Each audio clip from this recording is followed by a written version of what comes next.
Right now, I would like to take some time and read some of the comments that I've received, as well as some suggestions.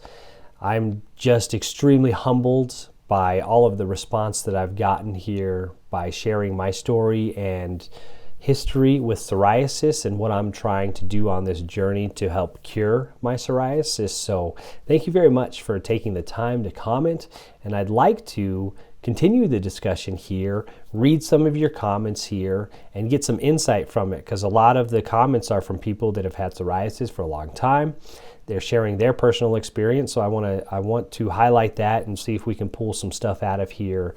Again, all moving towards the same goal, and that is to reduce our psoriasis. So again, my name is Drew. I've had psoriasis for 20 years, and I am doing a lot of different things here to share my results with you, doing different diets. I'm not really doing any creams, but I am showing my diet. I did the AIP diet, I did a food sensitivity test, and now I'm doing the modified intermittent fasting diet, which I will continue to share along the way here.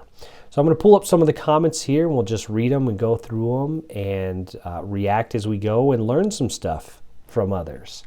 So Johnny Fox 8979 says that your analytical approach is the way to go.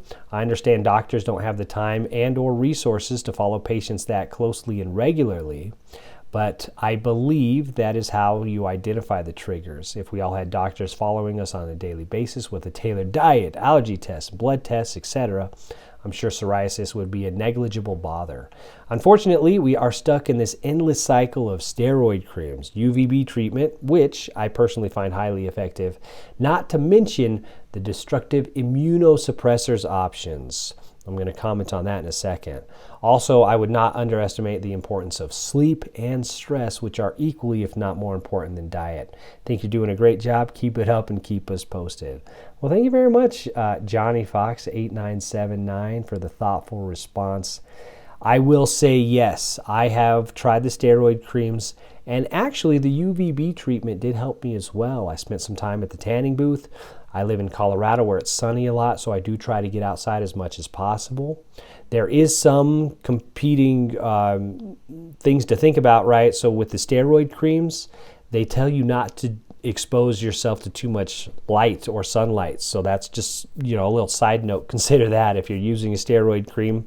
Talk to your doctor about that. But I have found some good results with the UVB light treatment. Exactly. Yeah, I'm in the same boat there. And then the immunosuppressors, right? So there are these pills out there that you can take. I think Tremfya is one of them. Don't hold me to it. I don't know exactly because I don't take them. But the side effects to the pills just aren't worth it for the results, right? So, okay, that's great. I got rid of my psoriasis, but now I've opened myself up to sickness because my immune system isn't working correctly. I just don't see the point, right? It doesn't make sense to shoot myself in the foot if my hand will work. Like, okay, yeah, it doesn't make sense. Marcus Spartacus says, keep up the good work, Drew. Well, thank you. I will. And I do appreciate the support, Marcus. You've posted on other things, so thank you very much. Carl has made a comment here or asked a question, and this is amazing that there's people all over the world, different languages. I'll do a Google Translate on that and see if I can answer that question. Linda says, try turkey instead of chicken. I did my food sensitivity test and I reacted to chicken, so I think that's a great suggestion. I can try turkey instead. Lou says, good. Glad you're doing well. Best of luck. Thank you. I really do appreciate that. That's very nice. I'll reply here right now. That's right. Says, I've had psoriasis for all but 3 months of my life. I'm now mid-60s, right? So all their life, they've had psoriasis. I've tried every diet, cream, lotion, potion, Chinese medicine. I don't recommend this. It can be toxic. Ooh, that's good to know. I've been hospitalized, light treatment, steroids, non-steroids. I have no food allergies or leaky gut. I've taken the tests. I've come to the conclusion that after time, something that works will stop working and your body system takes over. There's no cure yet, and anyone who tells you they have a cure is nothing more than a snake oil salesman. Yeah, I do agree. All these promises out there, they do take advantage of fear, right? Or a promise that they can cure you. They are taking advantage of somebody with a disease like psoriasis, and it's really despicable. After a lifetime of pain, soreness, and mental anguish of psoriasis, I'm on a biological drug, and this is their third. The first cleared up, but then stopped working. The second had a major flare-up that made it worse, and so the current drug is working 100%. The psoriatic psoriasis is much improved, and my mental health is greatly improved. All these years of suffering are over, and I have my life back. Oh, well, that's amazing. One big thing I've learned is that works for some may not work for you or others. And I do agree. I mean, it comes down to lifestyle. There could be other factors such as where you are demographically, your ethnic background, all of that stuff. So what works for me or you might not work for somebody else. But thank you for sharing that. Pepe Ray says, cut out all the sugars completely, and processed foods is where, well, you'll clear up. Read up on Dr. Robert Lustig. Okay, I will check that out, and then I might share that in a future post here. Dr. Robert Lustig, thank you. Milk and coffee, says John Mickle. Can't fix this. Sorry, died from the pain. I don't know if they mean that they died from the pain of not having milk in their coffee because they love it so much. John Mickle says, can't do it all. Breads have gluten. White breads, all of them. Walmart, legs, arms, groin, hair, neck, hand. Pain all day and night. Oh, man. I'm sorry, John. So it sounds like you've basically got psoriasis everywhere, and it's just painful and challenging, and I understand. Yeah, psoriasis makes your skin crawl. It catches on your clothes, and it's just super uncomfortable and intrusive. And gluten's everywhere. It's in everything. I think that food scientists and manufacturers got together and said, hey, let's not make anything without gluten or dairy in it. Agreed? Agreed. And so it's just really hard to find food without it. Berserkly, so what can you eat? Are you diabetic or pre-diabetic? I've had psoriasis for over 60 years. It comes and goes, but for years I've always had a little bit, usually on my scalp. I find that bath soaps, clothes soaps make a difference, and I also rotate soaps that I use. They've got 3 brands that they use. When their skin breaks out, they switch to a different one. And then lastly, the synthetic materials make them itch, so using 100% cotton. So yeah, I typically, for what do I eat? Meats, vegetables, Oreos. There's gluten-free Oreos out there. Popcorn, tortilla chips, and salsa, tacos. There's lots of stuff I can eat. But if you're going back to, this was a comment on the AIP diet. For the AIP diet, you don't eat much. It's just meats and vegetables, and that's excluding nightshades. And so every day, that's breakfast, lunch, dinner, meats and vegetables. It's a really hard diet, but it's not long-term, 30 to 60 days, then you start bringing foods back in. I am not pre-diabetic or diabetic, and I do agree that there are certain clothes out there that are nicer than others, so I like cotton as well. But since I went gluten and dairy free, my skin doesn't have that same feeling, so I don't have the big, large, white, scaly plaques, so they're not catching on my clothes as much, so that has definitely helped. Fact vs. Fiction says, my psoriasis started in 2016, mostly my knees and elbows. Yeah, the joints are kind of the worst at times. The photo of your legs looks a lot like mine. I tried food elimination, can't eat tomatoes or eggs or chicken. I took vitamin D without any results, and I only showered every 10 days. Uh-oh, I think my wife would kill me if I didn't shower for 10 days. But I understand what you're saying, right? So trying to eliminate the soaps and the irritation from all the constant showering, right? And letting, because you're washing away the moisture, right? Your body's naturally oily. So, does that help actually? I'd love to hear if that actually helped. So yeah, please update me. I've asked for an update here in a few months. Cetaphil liquid soap, using Cetaphil moisturizing creams. For some reason, my psoriasis completely vanished last week. Don't know why. Never gave up sour cream. So you're still eating dairy. I've been keto. Okay, so you've been keto for 6 years, except for 3 months. You tried the broad vegan diet and gained 20 pounds. Ooh. So, yeah, vegan doesn't mean healthy.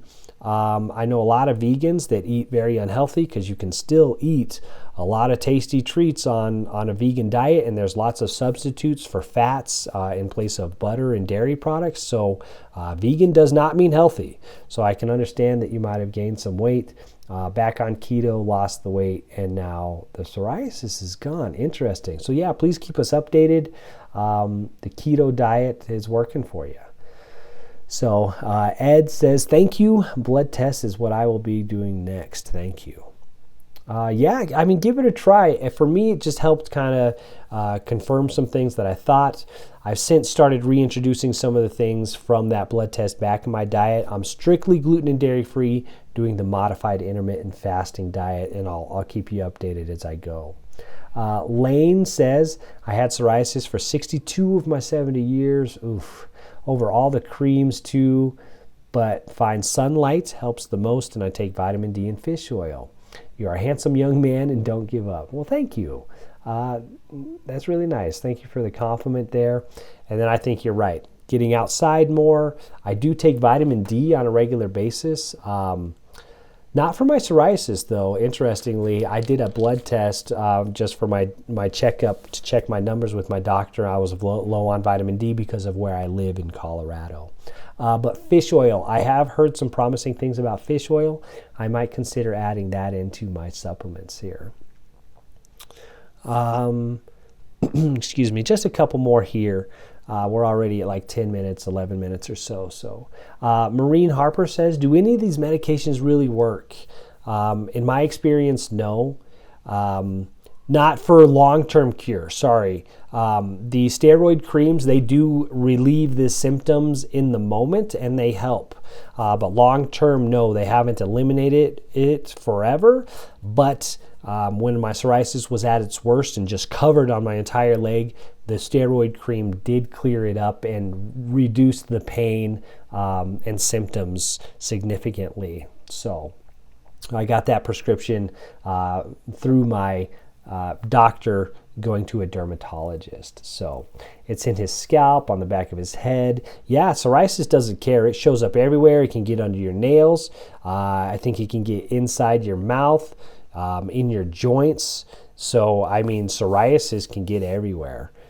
He's tried lots of remedies to say some do help, but stress is the main problem. And in today's world, stress happens to all of us. My husband is go, go, go, and I believe that brings on his psoriasis. Yeah, it is really tough. I am dealing with stress as well. I've been going through a lot of family stuff right now. I've had some family members pass away, unfortunately. So I have been consulting with a therapist. I just started some therapy to help deal with my mental stress. So I think you're right, though. When I feel stressed, typically my psoriasis does flare up. So there is a connection there. I'm personally going to therapy to help reduce some of my stress and deal with that. So, all right, just a couple more here. Paul Burns says, so not doing the AIP anymore? Were you not happy with the results? No, Paul, I loved the AIP diet. I got some good results there, but it's designed for a couple months and then you start reintroducing foods. So I followed the AIP protocol, the autoimmune fix by Dr. Tom O'Brien. So 2 months on the diet, started putting foods back in. And if you read the book, working with his clients, 90% of his clients, the real problem was gluten and dairy. So that's why I've stuck to the gluten and dairy-free diet from reading that book. I think it's a good book. It's a good read. And then the AIP diet is a good way to reset your body, get used to eliminating things. And then I didn't really care about not eating gluten and dairy anymore because the AIP is just meat and vegetables. And after 60 days of that, you're going to get really tired of it. So you're happy to eat anything else. So, I don't really miss gluten and dairy that much.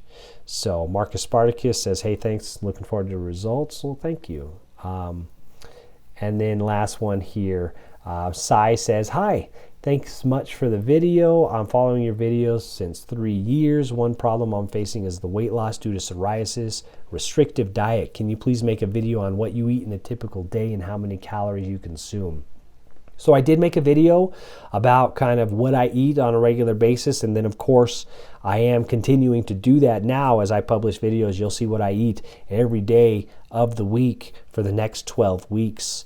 So you got to bump up your calories a little bit. I've personally found some high calorie foods, peanut butter, avocado, some good healthy fats in there, and high calories as well. Hummus does have a lot of calories, so those 3 things are good snacks to incorporate. Because yeah, if you're losing too much weight, you might be worried about that. So, and then they were following me for 3 years. So yeah, thank you very much. 3 years is a long time to listen to me drone on. So, thank you very much for following me that long. And, I appreciate your support. So my phone here is telling me it's about out of battery, so I better stop recording anyways. So I'm just completely humbled and overwhelmed with the response from everyone. So thank you very much. I'd love to read some more of your comments in the future and see what's working for you. I'll continue to share my journey here as well. So yeah, please leave me some comments with your story and let's keep this conversation going. I'll see you in the future. Again, my name is Drew. I'll see you in the next one.